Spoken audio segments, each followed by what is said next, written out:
I was looking through my videos and I noticed there are people following this thing.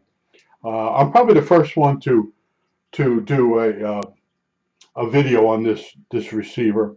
Now, if you remember, I sent away to get on eBay to get a transformer for a power supply for this unit, and the guy sent me the wrong one. Then he promised to send me the correct one, but I didn't wait for that. I immediately ordered it, the transformer I needed from a few towns over in Pennsylvania. Well, it took a week for both of them. They both got here the same day. But knowing after a few days, I'm watching them, the tracking, they're not moving. So I built a real quick piece of garbage power supply. You know, I took I can show you real quick what it looked like. All right, here's the transformer here. Transformer, quick assembly of two capacitors, a resistor, and two diodes. And I was able to power this radio up. Now let's see if we can get the light back the way I wanted it.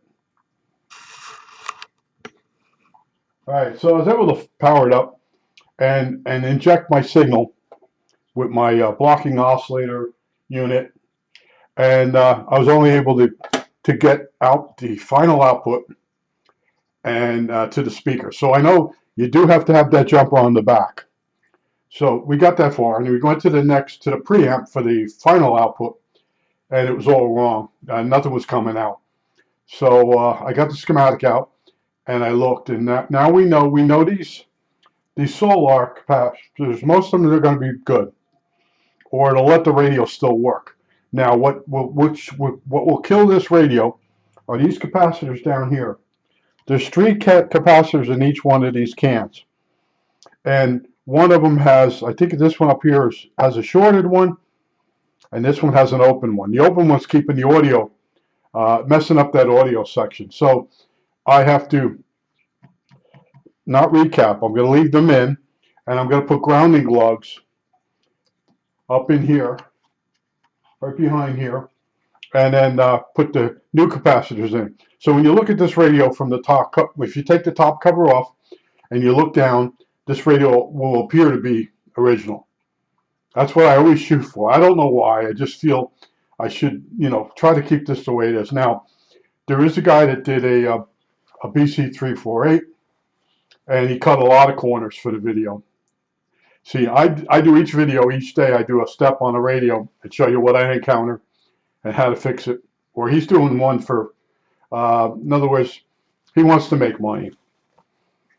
And one guy I ghosted one guy. He started advertising for the guy in my comments section, so I ghosted him. But each technician has his own way of doing things. And I go right down to brass tacks. The guy's doing the radio that doesn't have the square capacitors like this. He's doing the Econo model. Now, when I did the BC348, I did all of them. I showed you each one I worked on and what I encountered. And yes, in most other radios, all the caps are bad. But I'm telling you, on this one, those solar caps, they're not leaky, so they're good. I can leave them in. And then I'm working this radio from the speaker all the way back to the antenna. And major problem with these cans. But I'm going to tell you, I don't know if you can see in the frame here, there's numbers, there's decals everywhere to tell you what the part number is. So you look the part number up, and you can very quickly see what the capacitor values are. In that way, the Navy has done it much better. There are part numbers everywhere versus the Army method. And the schematics are a little bit different. The schematic for the circuit, they don't have the pin numbers for each tube. The grid, the plate, they don't give you the numbers. You have to scroll down. In this case, on the computer, you got to scroll down, and they have the basing diagrams for the tubes.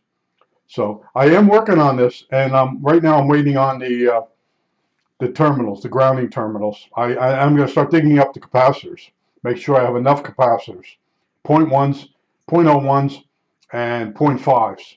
And I think the 0.5s are good. I was testing them last night.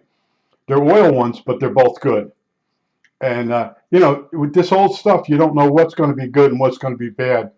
So you can't just say, "Oh, they'll be good." No, no, you really can't. I watch Shango's videos, and he's starting to run into bad capacitors like this, silver mica ones. And it depends on the brand. The better brands, some of them are still good, but was it mica mold. Those are all bad. If you find one of them that's good, that's amazing. But that's once you're really in these radios, uh, you really get to know them. You read up, you keep reading what other people have done, and then you document and do a video on what you found. Versus repairing one radio and then making a lot of errors. And I said, you know what? Why am I watching this? It's for content. I'm doing this because it's my hobby, and I'm passing on to you what I find and how I fix it versus someone that goes into the radio and changes a few capacitors and then does an alignment on it. And I found that the alignment on these radios, once you change the correct capacitors, it's dead on. See, if you only change some of the capacitors for the video, what will happen is the alignment will be off. Also, if you put the wrong voltage into this radio, the oscillator's off. So your alignment's off because you're giving it too much voltage. And this radio here doesn't have any kind of regulation. It has to be done in the power supply. And the BC348, the oldest model, has a neon bulb, and that regulates the voltage for the local oscillator. So if you got the newer model, you better have the correct voltage on the radio. And I won't go into it any more than that. You got to know what you're doing, and you can have all the equipment in the world and anyway. You got to watch who you watch. Okay, you got to watch a person like me that this is my hobby, this is my career, and I'm not looking to make any money. I'm not cutting any corners, and except cutting these cans open and putting new capacitors. I'm not going that far. That oil in there is toxic. I know it's toxic. It's got PCPs probably in or whatever. But anyway, I just want to say I am staying on this. I know there's like 45 people following this, and I really want to get this done. I'm not a fan of this radio. What I like about this radio, I really like the form factor, the size, and everything.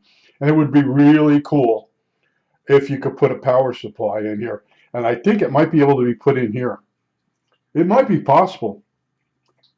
You build a couple brackets that use existing bolts, and then you build a platform in here, and there might be enough height to put a power supply in here. I don't know yet. We'll see what happens.